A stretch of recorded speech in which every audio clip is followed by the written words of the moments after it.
नमस्कार। मैं डॉक्टर सौरभ शर्मा, सह आचार्य इतिहास। प्राचीन भारतीय इतिहास के बहुत ही महत्वपूर्ण अध्याय सिंधु सरस्वती सभ्यता के विभिन्न आयामों के बारे में पिछले कुछ समय से हम लोग चर्चा कर रहे हैं। इसमें हम लोगों ने सिंधु सरस्वती सभ्यता के नामकरण, विस्तार, उद्भव, निर्माता और प्रमुख पुरातात्विक स्थल आदि के बारे में चर्चा की है।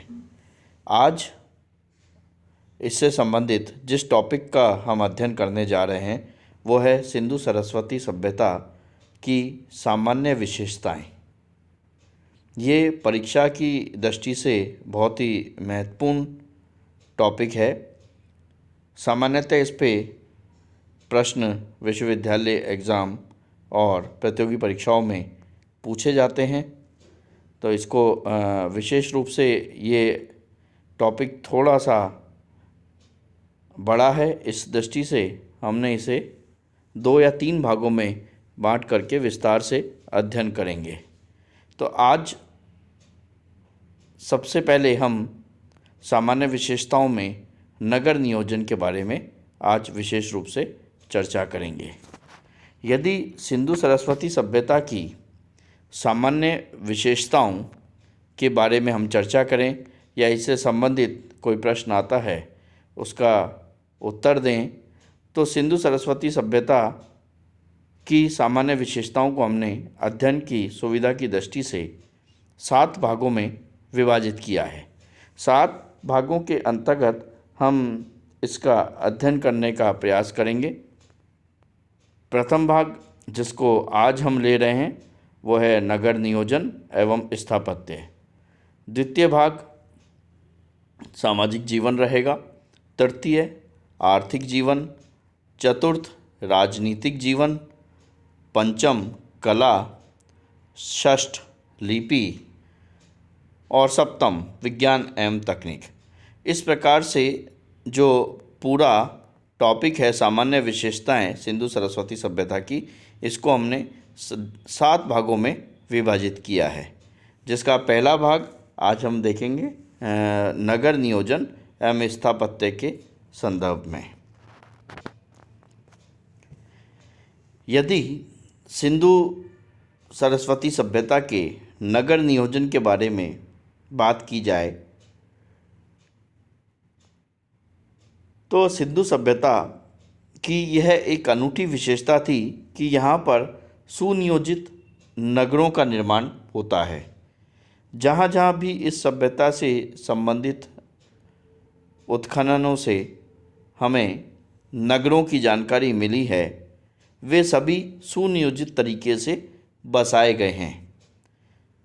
इनमें सामान्यतः एक विशेष योजना का हमें पता लगता है।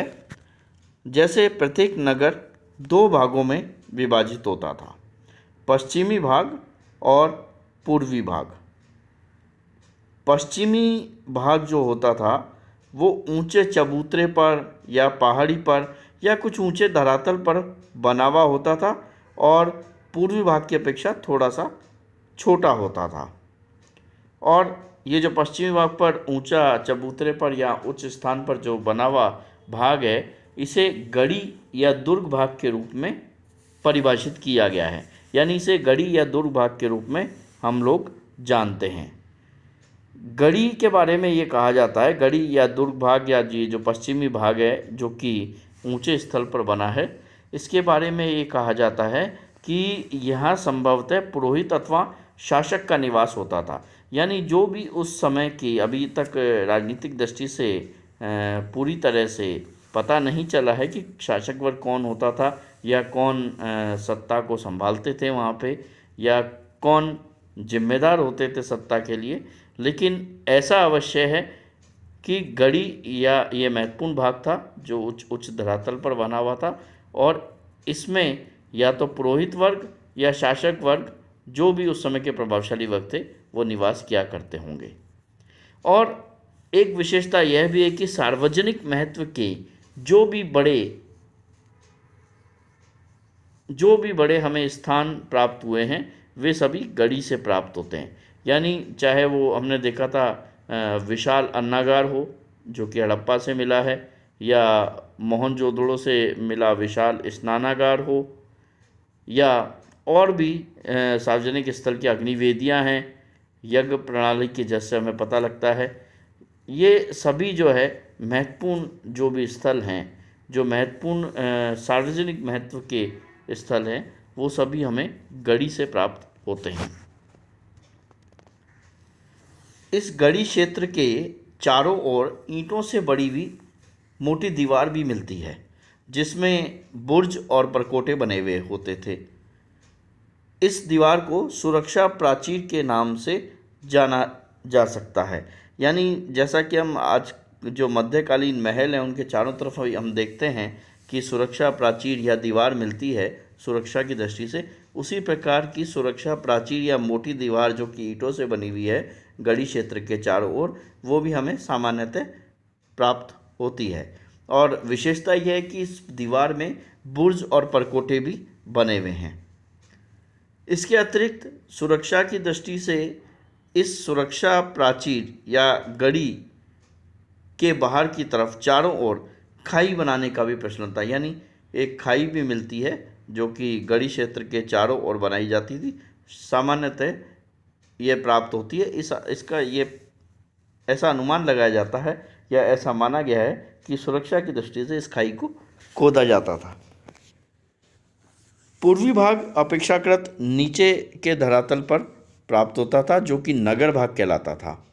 हमने देखा था कि दो भाग हैं, पश्चिमी भाग उच्च धरातल पर प्राप्त है, छोटा है जिसे गढ़ी या दुर्ग के नाम से जान रहे हैं, और जो पूर्वी भाग है वो धरातल पर स्थित है जिसे हम नगर भाग के रूप से जान रहे हैं। और इस भाग में सामान्य लोग निवास किया करते थे।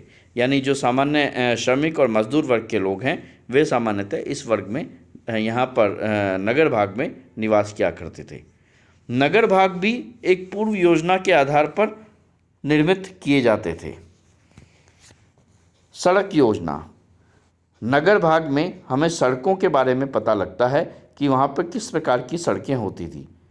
ये एक विशेष बात देखने में आई है कि सिंधु सरस्वती सभ्यता से संबंधित सभी पुरा स्थलों में हमें सीधी सड़कें मिलती हैं, और सड़कें या तो उत्तर से दक्षिण दिशा की ओर जा रही होती हैं या पूर्व से पश्चिम दिशा की ओर जा रही होती, यानी सीधी सड़कें मिलती हैं।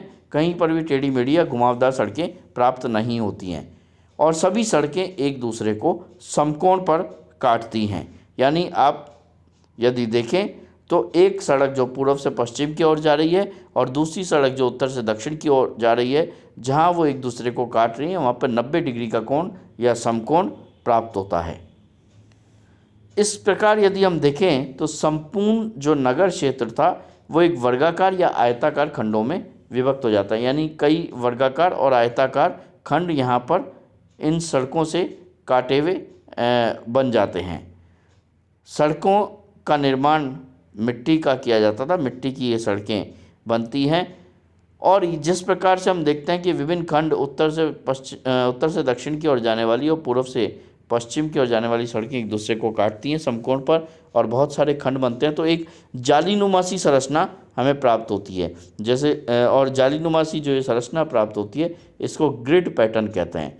इसका मतलब सड़कों का निर्माण ग्रिड पैटर्न या जालीनुमा संरचना के आधार पर किया जाता था जो एक दूसरे को समकोण पर काटती थी और सीधी होती थी। जल निकास की प्रणाली। सिंधु सरस्वती सभ्यता की यह भी एक बहुत ही अनूठी विशेषता है कि वहाँ पर सुव्यवस्थित जल निकास प्रणाली मिलती है जो कि तत्कालीन जो अन्य सभ्यताएं हैं उससे इसको अलग करती है। वहाँ पर इस प्रकार की व्यवस्थाएं हमें प्राप्त नहीं होती है।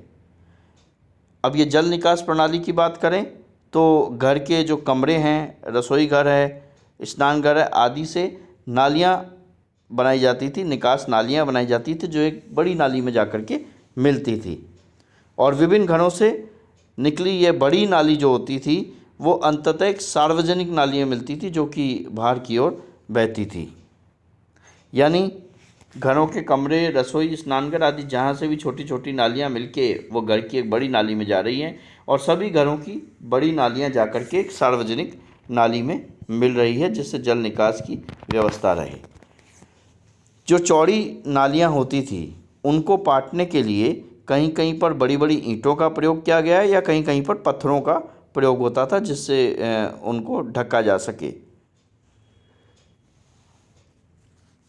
इन नालियों के निर्माण में कहीं कहीं पर मिट्टी, चूने तथा जिप्सम का भी प्रयोग मिलता है।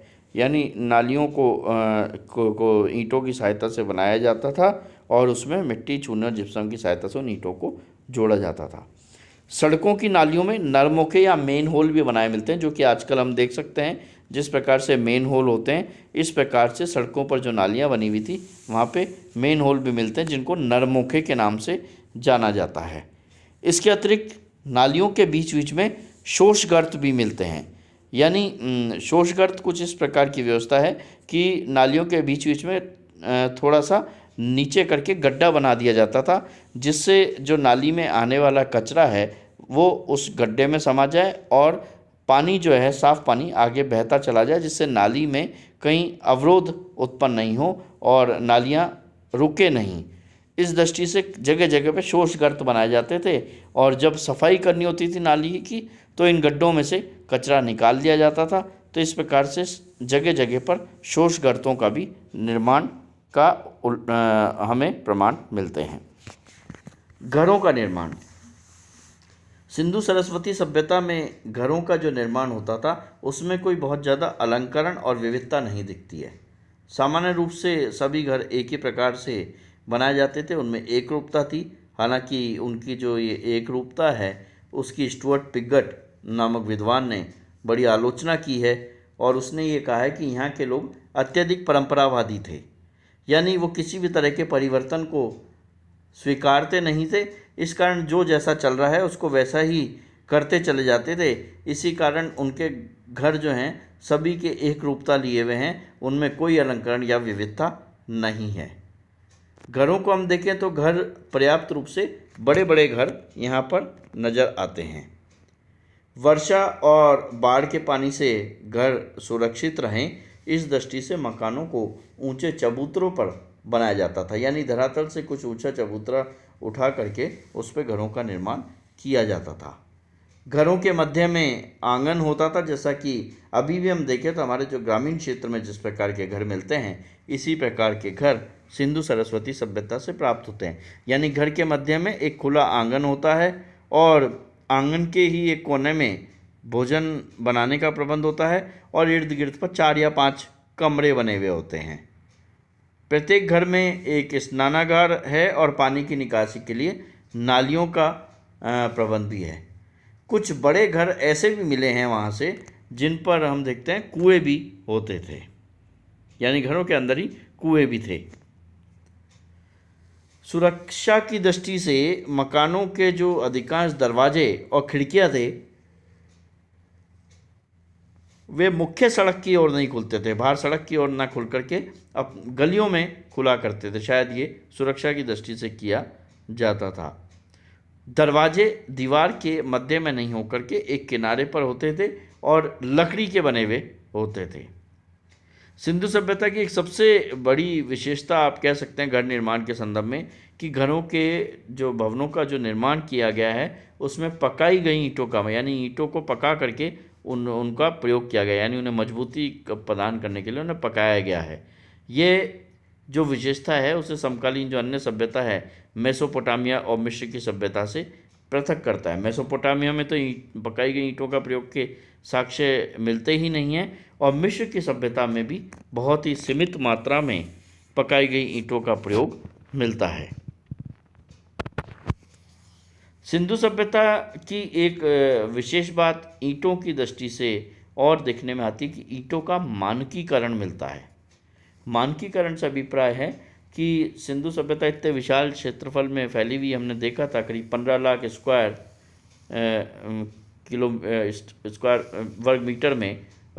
किलोमीटर में फैली हुई है। तो वहाँ पर इतने बड़े क्षेत्र में फैली हुई सभ्यताओं में ईंटों का मानकीकरण दिखाई दे रहा है। और सिंधु सभ्यता के नगरों में जो ये ईंटें हैं ये लंबाई, चौड़ाई और मोटाई के अनुसार, यानी आनुपातिक दृष्टि से देखें तो इनका अनुपात 4:2:1 का मिलता है। यानी इतने बड़े क्षेत्रफल में सभी जगहों पर एक ही प्रकार की ईंटों का प्रयोग किया जा रहा था और ईंटों को पकाया भी जा रहा था, ईंटों को पका करके यूज़ किया जा रहा था। और स्थापत्य की दृष्टि से देखें तो सिंधु सभ्यता से प्राप्त कुछ विशिष्ट भवन है जिनका स्थापत्य हमें बहुत ही अलग तरह का मिलता है, जिसमें बड़ा ही अद्भुत स्थापत्य वहाँ से प्राप्त हो रहा है। जैसे विशाल स्नानागार मोहनजोदड़ो से मिला है, जिसके बारे में हमने पिछले अध्याय में विस्तार से चर्चा करी है। विशाल अन्नागार हड़प्पा से मिला है, इसके बारे में भी हमने चर्चा करी है। गोदीवाड़ा या डॉकयार्ड या विश्व का प्राचीनतम बंदरगाह लोथल नामक स्थान से मिला है, जिसके बारे में भी हम पूर्व में चर्चा कर चुके हैं। और मनके बनाने का कारखाने, जो कि आभूषणों वगैरह में प्रयोग होते थे मनके, उनको बनाने के कारखाने के प्रमाण हमें चन्नूदाड़ो से प्राप्त हुए हैं। अब विशेष रूप से ध्यान देने योग्य बात यह है कि सामान्यतः परीक्षा में जो प्रश्न आता है वो इसी प्रकार से पूछा जाता है कि सिंधु सभ्यता या सिंधु सरस्वती सभ्यता की सामान्य विशेषताओं का उल्लेख करें। तो यदि सामान्य विशेषताओं पे प्रश्न आता है तो हमें जो 7 पॉइंट जिसके हम सामान्य विशेषताओं को बांटा है प्रारंभ में जो बताए गए हैं, उन 7 पॉइंट का हमें चर्चा करनी है। लेकिन कई बार प्रश्न ऐसा भी आ जाता है कि क्योंकि बड़ा प्रश्न बन जाता है, इस कारण से कई बार इसको छोटा करने के लिए केवल ये पूछ लिया जाता है कि सिंधु सरस्वती सभ्यता की नगर योजना, स्थापत्य और धार्मिक एवं आर्थिक जीवन की चर्चा करें। तो हमें आगे यदि इस प्रकार का प्रश्न आ रहा है तो नगर योजना या स्थापत्य और धार्मिक और आर्थिक जीवन की ही चर्चा करनी है। तो जिस प्रकार से प्रश्न पूछा जाए उसी प्रकार से उसका जवाब परीक्षा में देना है, इस बात का विशेष रूप से ध्यान रखना है। और ये जो स्थापत्य की हम बात करें हैं, जो लास्ट में विशाल स्नानागार, विशाल अन्नागार, गोदीवाड़ा या मनके बनाने का कारखाना, जिसका पिछले अध्याय में हमने विस्तार से अध्ययन किया है, यदि स्थापत्य और नगर योजना पे पृथक प्रश्न बनता है तो वो सारे जो विस्तार से अध्ययन वहाँ पे हमने किया है वो सारा यहाँ पर प्रयोग करना है। तो प्रश्न का विशेष रूप से ध्यान रखना है कि परीक्षा में प्रश्न किस तरीके से पूछा जा रहा है, उस तरीके से हमें अपने उत्तर को वहाँ पर प्रस्तुत करना है। धन्यवाद।